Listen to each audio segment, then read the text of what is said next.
Hello everyone, welcome to LICD Miscellaneous Topic 1. So today we are going to see shunt feedback, that is inverting amplifier analysis, and we'll determine its voltage gain and we'll see its feedback factor. So let us start.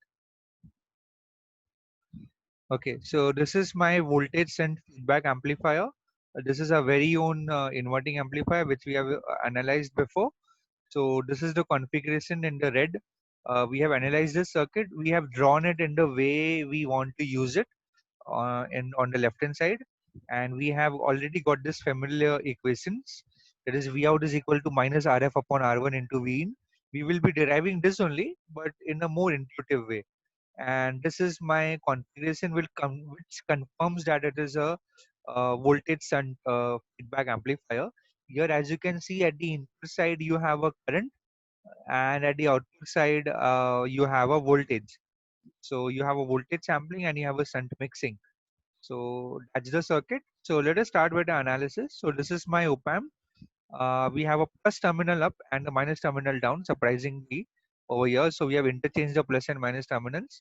But the input is as usual applied to the inverting terminal. Here we have R1 resistor and RF is called as the feedback resistor. And this is actually also a feedback circuit. So we have a current flowing through the resistor. We are calling it as IF. Current flowing through R1, we are calling it as I1. Flowing into the terminals, we are calling it as I minus and I plus, and V plus and V minus are my nodes.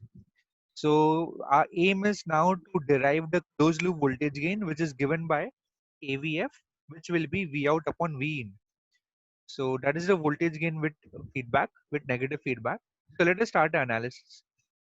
So let us apply the KCL at node V minus. So what it says, I1 is equal to I minus plus IF. I minus is 0 because the input impedance of the op-amp is very high. So I1 will be equal to IF. And what is I1? I1 is nothing but V in minus V minus upon R1. And what is IF? IF will be V minus minus V out upon RF. So that's what we have written over here. We know that now that for the open loop op-amp, the gain is AV. So the inputs are V minus and V plus. So what will be V out? V out will be AV into V plus minus V minus. So how can we write V plus minus V minus as? We can write it as V out upon AV. So that's what we can write. But here V plus is at the non-inverting terminal is connected to a real ground, so it will be 0. So we substitute V plus equal to 0 over here since it is at ground. So V minus will be minus of V out upon AV. So we put this step in step number 2. So what you will get? So in the step number 2, we replace V minus by minus V out by AV. So you get this term. You collect the terms of V out together and V in on that side. And finally, we get AVF as V out upon V in. That will be minus RF divided by this whole term.